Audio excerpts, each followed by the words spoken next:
Hey everyone, Sam Davidson here with MEA Worldwide, and I have a very special guest today, Frances Turner, who of course is going to be on the fourth and final season of The Man in the High Castle on Amazon. How are you doing? I'm great. How are you? I'm good. So this show has been such a big topic for so many people for so many years. I watch it with my brothers personally, and Do you? yeah, they teach me all about history, and it's like a fan fiction of history. Is that what you say, right? Yeah, well, of an alt history. Yeah. So it's for history fanatics, for history buffs. I know they enjoy the show because they get to see, some real life historic figures show up. And then also, if you understand history and love history, it's kind of interesting to see the alt version of that. And the what if is intriguing to people. Yeah, exactly. An alternate reality, Yes. per se. So your character is new this season, and it's also the final season. Yeah. So it must be very, very important, everything that you're doing this season. If they're going to bring somebody in, last, that's really going to shake things up. So what can you tell us about her and how she shakes up this story? Well, without spoiling anything, I will tell you that Belle Mallory, the character I play, she is a member of an underground Black insurgent movement that's forming or that's emerging to fight the forces of Nazism and imperialism. All they really want is their own homeland. So, that's their way of fighting against it, is just kind of leave us alone. Yeah. Let us have our own homeland, our own territory, self-governing. As opposed to the resistance that we're all familiar with, is they're taking it right to the Nazis. They're taking it right to the right, whereas we just want to be left alone. And of course, our journey is winding and it changes, and our goals may or may not change, but you see that journey and you see Belle's journey. She's a member of that group, but you see her emerge in a way, it's really told through her story. Yeah. Of the BCR. So your storyline, essentially, do you feel as though she is the storyteller? Because a lot of times Yeah. you kind of are just seeing what that person acts like or feels like in the moment, but Right. as far as this newer storyline, it's yours. You learn about the BCR, you learn about this segment of the Black population. You learn that story through Belle's story. Wow. And you meet her, her fellow members of the BCR, the leader of the BCR, who I can say, because it's not a spoiler, is played by the incomparable David Harewood as Equiano Hampton. And you see the journey Belle goes on, who they become allies with, and how and why. Wow. I don't want to keep talking because I'm going to spoil something. Well, that's why you're here, so it's okay.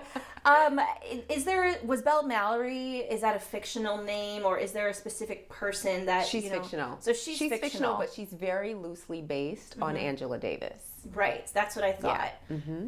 So what kind of, were you familiar with Angela Davis before this? So when I got the material, I had seen the first season of the show. And so I caught up on the second season of the show and watched it in a day because I couldn't stop watching. You must have been confused too. No, it's a kind of show once you watch a few episodes, then you just keep going. You can't stop. And you can't be on your phone. You cannot multitask. No. So I finished the season. Even just reading the audition materials, she just kind of leapt off the page as three-dimensional in a way that I've never seen before. She is as smart as she is discovering and learning. She is as strong as she is soft and vulnerable. And she's, it's a dark show, but you do see moments of joy for her. And also, she's in love. So she's receiving love and she's giving love because she's in a relationship, which you see on the show. I knew that about her just being on the page. And then kind of what she does, it was very clear from the audition material, who this group was in the world of the show, the BCR. So I did a lot of research on Black Power movements of the 60s, the Black Panthers. And then when I was going to test for the role, I had a conversation with our co-showrunners, and they told me she's loosely based on Angela Davis. And I said, well, I know a lot about Angela Davis, but I knew I didn't know as much as I thought I did. Sure. So I said, let me read her autobiography. And I read it in 2 days because I couldn't stop reading that, and that really excited me. I understood why she's loosely based on Angela Davis after reading her autobiography. And so, without giving away too much, I mean, obviously when people think of the Nazis, they think of the persecution of the Jewish people. And, you know, I'm Jewish myself, so that always is very connected. Right. But it is they also were persecuting African, you know, well, not at that time, but, you know, people of any other race, other anything. So is there, do you think... you couldn't exist in the Reich. You couldn't exist in Nazi Germany if you were Jewish, if you were black. You couldn't exist. So to the extent you see that on the show, I will say my character, Belle, is from Alabama, right? So she's living in the part of the country that the Reich takes over when the Axis powers win the war. Okay. So that's part of her history and backstory, and you learn about what that was. You learn about what she experienced. When we meet her, she's in the JPS. When we meet her, she's in San Francisco, but you learn about her experience, you know, living in that part of the country at the time when the Axis powers win the war. And there's a beautiful scene in episode 2 that illuminates that even more, and it was one of my favorite things to shoot, and you'll know it when you see it. And do you think it's extremely important, obviously, that they brought all of that to light and to the storyline in the final season? Yes, I do. I know it was a story that the writers and executive producers were wanting to tell for quite a few seasons now. Not necessarily in the iteration of Belle Mallory, but they were trying to really find a way to tell the story of what the Black experience was, and to do that in the right way. And you know, what they've done with the storyline of Belle and the BCR and the way that she, you know, impacts, you know, the impact of her journey is, I'm not saying this just because I'm playing Belle, but I think it's just brilliant what they've done with her. It's been a real honor for me to step into her shoes and tell her story. And at some point in the journey of shooting the season, you know, a few episodes in, I said, oh my gosh, she became my muse. And I got really inspired by her, and I learned a lot from her. And it's important and impactful because you have a population of people who before losing the war were already disenfranchised and marginalized and oppressed. So the things that everyone else is fighting for, wanting it to go back to what it was before, we don't want that because, you know, why we were oppressed, right? You know, and it's worse in the events of, you know, the events of the losing the war. So, you know, that's why they just want their own homeland. They want their own territory. And so do you think that this final season is any more fast-paced than the others because we are wrapping things up? But not rushed. Right. So it's epic. It's action-packed. The storytelling is just beautiful, and it moves so well, but none of it feels rushed. Yeah. None of it feels rushed.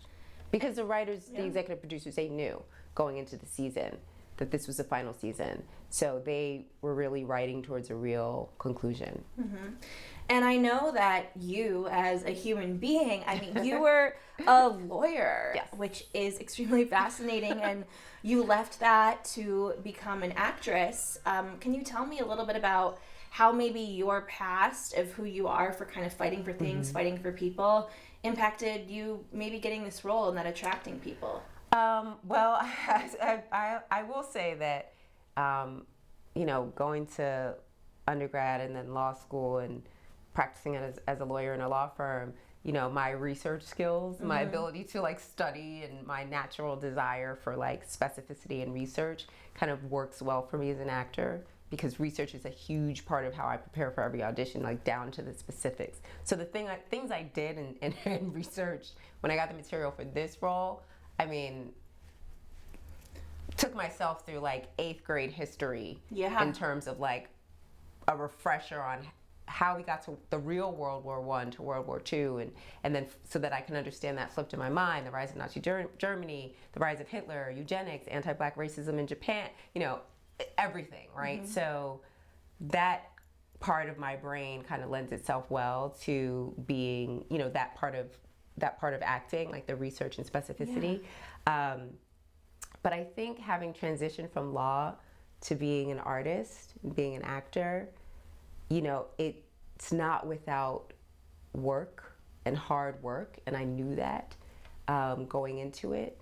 And one of the themes of High Castle is like fight for the world you want.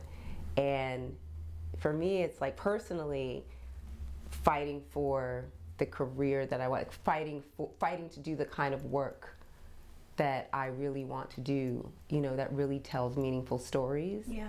And so, I related to really having a goal and fighting for that, and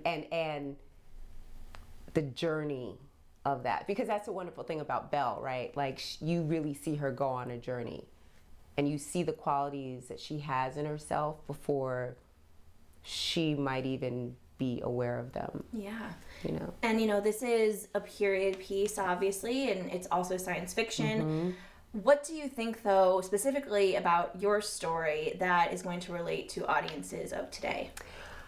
Again, fighting for the world that you want, and fighting for the world that you want now, so that you don't have to, we don't find ourselves in situations where we have to make the choices that the characters on the show make. Right. And it's easy to take for granted, the luxuries and the freedoms that we have. But if we want those to remain intact, mm-hmm. we have to be vigilant about fighting for those freedoms now. Yeah. So I think the fourth season, and it started in the third season with resistance, this theme of resistance, and in the fourth season, resistance is meaning rebellion. And I hope that inspires, everyone to just stand up and fight for the world you want. Yeah, make your voice heard. And even though it's a very serious show, mm-hmm. it seems like you and the other cast members have become really, really close friends. What's it been like becoming a part of this show? And can you explain to everybody, even though it's like they play really bad people on TV, that, these people are actually amazing people that are just like fighting for everything else everyone else is? All of the actors on the show, the cast, the crew, the writers, the executive producers, I stepped into a family, but a family that was very welcoming, mm-hmm. a family that embraced me. The bar is very high in terms of storytelling, the acting, the directing, the cinematography, the production design. So I stepped in excited and ready to be a part of that and to honor that and rise to the level of that, mm-hmm. And they just embraced me. And,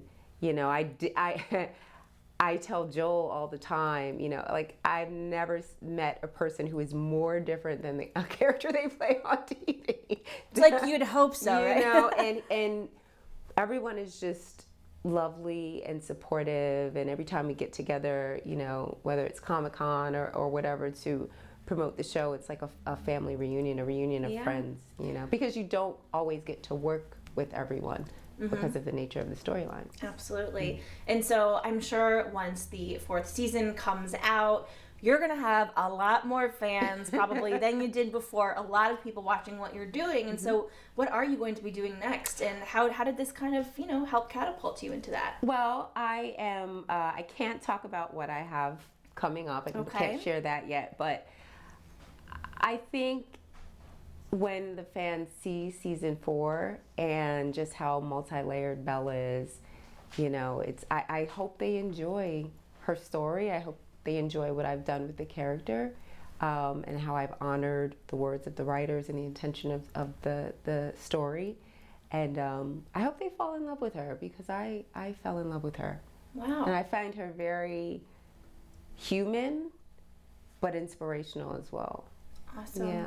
Well, thank you so much. I am so excited to see the fourth and final season, and I hope that you guys are too. So please make sure to go to Amazon Prime on November 15th, so you can binge watch all of the fourth season of The Man in the High Castle. And we'll see you next time. Bye, everyone. Bye.